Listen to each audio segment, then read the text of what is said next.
ሕይወትህን ተደሰትባት በዶክተር ሙሐመድ።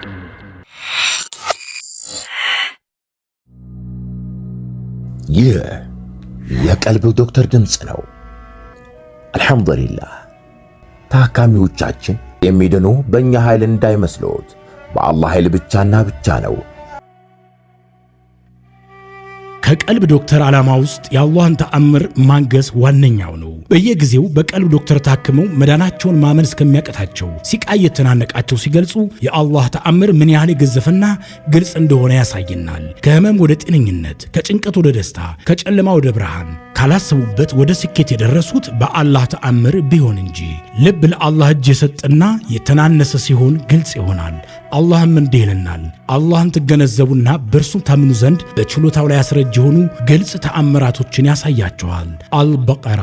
ኑ ባላህ ቃል ያላህን ተአምር እናግስ። ሕክምና ማግኘት ሲፈልጉ ይሄንን ሊንክ ይጫኑ።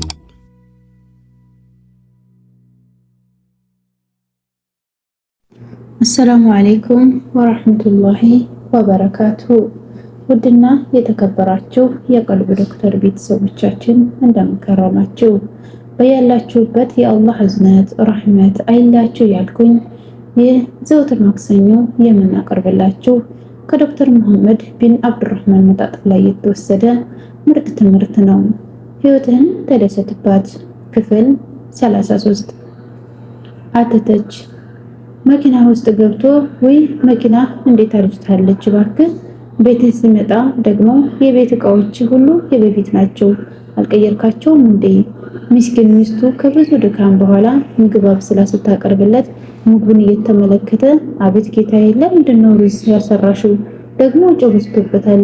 ይሄንንስ በጭራሽ አልበላውም፣ አንሺው። ፍራፍሬ መሸጫ ሱቅ ውስጥ ገብቶ ማንጎ አለ ብሎ ይጠይቃል። የለም አሁን ማንጎ የሚመጣበት ወቅት አይደለም ሲለው ሀብሀብ አለ ብሎ ይጠይቃል። እሱን ጨርሰናል ሲለው ፊቱ ይቀያየርና ታዲያ ምን አላችሁ ለምን ሱቁን አትገቡትም ብሎ ይወጣል። እዚያ ሱቅ ውስጥ የተደረደሩት ከ40 በላይ የፍራፍሬ አይነቶች ግን አይታዩትም። አንዳንድ ሰዎች ትችታቸው እንደሚያስቸግራችሁ ምንም ጥርጥር የለውም። በዓለም ላይ ያለ ነገር ሁሉ የማያስደስታቸው ብዙ ሰዎች አሉ። እጅግ በጣም ጣፋጭ የሆነው ምግብ አይታወሳቸውም። በስህተት ምግቡ ላይ ጠብ ያለችው ትንሽዬ የፀጉር ዘለላ እንጂ የሚያምረው ንጹህ ነጭ ፎጣ አይታያቸውም። ጠብ ያለበት ትንሽ ጥቁር ቀለም እንጂ የአንድ ጥሩ መጽሐፍ ጠቃሚ ዕውቀቶች አይታዩትም። አንድ ቦታ ላይ ያገኘው የታይፕ ስህተት እንጂ። ከእንዲህ አይነት ሰዎች ትችት የሚያመጥ ሰው የለም። ሁሌም አስተያየት ይሰጣሉ። ትልቁንም ትንሹንም በጥንቃቄ ይመረምራሉ። አንድ ሰው አውቃለሁ፣ የሁለተኛ ደረጃና የዩኒቨርሲቲ ትምህርታችንን አብረን ነው የጨረስነው። እስካሁን ድረስም እንጠያየቃለን። አንድም ቀን ጥሩ አስተያየት ሲሰጥ ሰምቼው አላውቅም። አንዴ እኔ ስለጻፍኩት መጽሐፍ ጠየቅኩት። መጽሐፉን ብዙ ሰዎች ዘንድ የተደነቀ ነው። በመቶ ሺዎች ኮፒ ታትሟል። ቀዝቀዝ ባለ ድምፅ አዎ ጥሩ ነው፣ ሆኖም አንዳንድ አላስፈላጊ ታሪኮች ተካተውበታል። የፊደሎቹን መጠንም አልወደድኩትም። የህትመቱ ጥራትም ደካማ ነው አለኝ። አንዴም እንዲሁ አንድ የጁማ ኹጥባ ስለሚያደርግ ሰው ብቃት ጠየቅኩት። የተራራ ያህል እስኪ ከብደኝ ድረስ ስለ ኻጢቡ ብዙ አሉታዊ ነገሮችን ተናገረ። ከዚያ ቀን በኋላ ምንም አይነት አስተያየት ጠይቄው አላውቅም። ምክንያቱም ቀና መልስ እንደማይሰጥ ተረዳው። በተመሳሳይ አንዳንድ ሰዎች አሉ ሁሉም ነገር ምሳሌ እንዲሆን የሚፈልጉ። ሚስቱ ቤቱን በቀን ለ24 ሰዓት ያህል 100% ንጹህ አድርጋ እንድትይዝ የሚፈልግ ባል አለ። ቀኑን ሙሉ ልጆቹን ንጹህ አድርጋ እንድትይዝ ይፈልጋል። እንግዶች ከመጡ ለነሱ የቀረበው ምግብ ሁሉ ጣፋጭ ጣዕም ያለው መሆን አለበት። ከሚስቱ ጋር ሲወያይ ወሬዋ ሁሉ በጥሩ ርዕስ ላይ የተመሰረተ እንዲሆን ይፈልጋል። ከልጆቹም የሚጠብቀው ተመሳሳይ ነገር ነው። በሁሉም ነገር ላይ ፍጹም እንዲሆኑ ይፈልጋል። ከጓደኞቹ ጋር መንገድ ላይ ወይም በገበያ ቦታ ካገኘው ሰው ጋር ወዘተ ልዩ የተባለ አቀራረብ እንዲኖራቸው ይጠብቃል።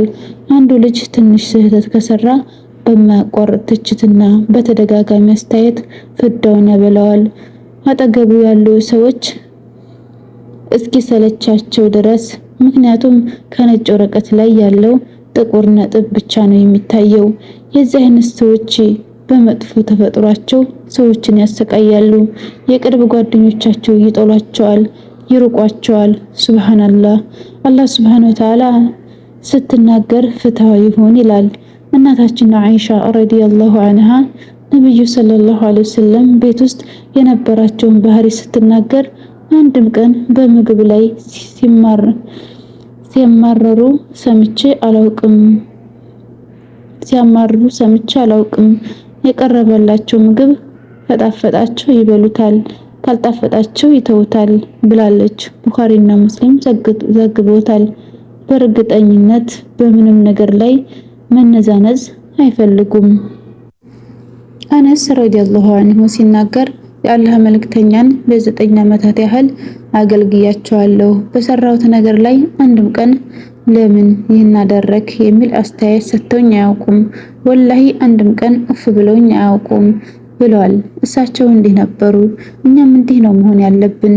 ይህን ስል ለሰዎች ምክር አትስጡ ወይም ሲሳሳቱ ዝም ብላችሁ እዩዋቸው ማለት አይደለም። ይልቁንም ሰዎች የሚሰሩትን ነገር ሁሉ በጥንቃቄ አትመርምሩ ለማለት ነው። በተለይ በዱንያዊ ጉዳዮች ላይ የዚህን አይነት ነገሮችን ችላ ማለትን እንማር። አንድ እንግዳ በርህን አንኳኳ። እንኳን ደህና መጣህ ብለህ ሳሎንህ ውስጥ አስገባኸው። ሻይ ቀርተ ስትሰጠው ብርጭቆን ተመልክቶ ለምን አልሞላኸውም ይልሃል። አምጣው ልሙላለህ ስትለው አይ ይበቃል ቶ ይልሃል። ውሃ እፈልጋለሁ ሲልህ ውሃ ሰጥተኸው ከጠጣ በኋላ ውሃው በጣም ይሞቃል ይልሃል። የለበሰውን ኮት በማውለቅ ቤት በጣም ይሞቃል ምንድነው ሲል ያማርራል። ይህ ሰው አያስጠላህም? መቼ ከቤቴ በወጣ ብለህ አትመኝም? ሰዎች የበዛ ትችት አይፈልጉም። ሆኖም መተቸት አስፈላጊ ሲሆንብህ በርህራሄ አድርገው። ከትችት ይልቅ አንድ አስተያየት አድርገህ አቅርበው። በተዘዋዋሪና በተድበሰበሰ መልኩ ነብያችን ሰለላሁ ዐለይሂ ወሰለም አንድ ሰው ስህተት መስራቱን ሲረዱ ሰውየውን በቀጥታ አያጋፍጡትም። እንዲህ የሚያደርጉ ሰዎች ምን ነካቸው ነበር የሚሉት። በአንድ ወቅት 3 ቀን ወጣቶች ወደ መዲና መጡ። ነብዩ ሰለላሁ ዐለይሂ ወሰለም እንዴት አላህን እንደሚገዙና እንደሚሰግዱ ለማየት ቤት ውስጥ ምን እንደሚያደርጉ የነብዩን ሰለላሁ ዐለይሂ ወሰለም ሚስቶች ጠየቁ። ሚስቶቻቸውም አንዳንዴ ይጾማሉ፣ አንዳንዴ ይበላሉ፣ በተወሰነው የሌሊት ወቅት ይተኛሉ፣ በቀሪው ደግሞ ይሰግዳሉ አሏቸው። ከዚያም ወጣቶቹ እርስ በርሳቸው ታዲያ ያለፈ ኃጢአቱ በሙሉ የተማረለት ሰው እንዲህ የሚያደርግ ከሆነ እኛስ በማለት የራሳቸውን ውሳኔ ወሰኑ። አንደኛው እንዲህ አለ፣ እኔ ሚስት አላገባም፣ ላጤ ሆኜ እኖራለሁ። እንዲህ ከሆነ ለኢባዳ በቂ ጊዜ ይኖረኛል። ሁለተኛው ደግሞ እኔ ዘወትር ጾማለሁ አለ። ሶስተኛው በበኩሉ እኔ ሌሊቱን በሙሉ አልተኛም፣ ኢባዳ ሳደርግ አድራለሁ አለ። ይህ ዜና ነብዩ ሰለላሁ ዐለይሂ ወሰለም ዘንድ በመድረሱ ሚንበራቸው ላይ በመውጣት አላህን ካመሰገኑ በኋላ እነ እከሌ ምን ነካቸው አላሉም። ይልቁንም እንዲህ ነው የሚሉ ሰዎች ምን ነካቸው? እኔ እሰግዳለሁ፣ እተኛለሁ፣ አንዳንዴ ጾማለሁ፣ አንዳንዴ እበላለሁ፣ ሚስትም አገባለሁ። ከእኔ ሱና የራቀ ሰው ከኔ አይደለም አሉ። ቡኻሪ ሙስሊም ዘግቦታል። ክፍል 33 ይህን ይመስል ነበር። ለሌሎች ሼር በማድረግ ተደራሽ እንዲኖረው አድርጉ። በክፍል 34 ኢንሻአላህ እስክንገናኝ ድረስ ሰላም አለይኩም ወራህመቱላሂ ወበረካቱ። እንኳን ወደ ትክክለኛው የአፍያ መንደር በሰላም መጡ። የቀልብ ዶክተር በሲህር በጅን በአይንናስ እንዲሁም የስነ ልቦና ጫና የደረሰባቸው የሰው ዘር ፍጥረታት በሙሉ ታክመው የሚድኑበት ነው። ሕክምናው በቁርአን፣ ሕክምናው በአስካሮች፣ ሕክምናው በዱዓዎች በሰደቃ የሚካሄድ ሲሆን ነብያዊ ሱናን በተመረኮዙ እጅግ ጥበብና ዕውቀትን ባካበቱ የሩቃ ዶክተሮች ይታከማሉ። እወቁ፣ ሕክምናው ሸሪዓዊ ብቻ ነው። አያምልጦት፣ እድሉን ይጠቀሙ። ባሉበት ሆነው ራስዎን ያክሙ። ሕክምና ማግኘት ሲፈልጉ ተከታዩን ሊንክ ይጫኑ።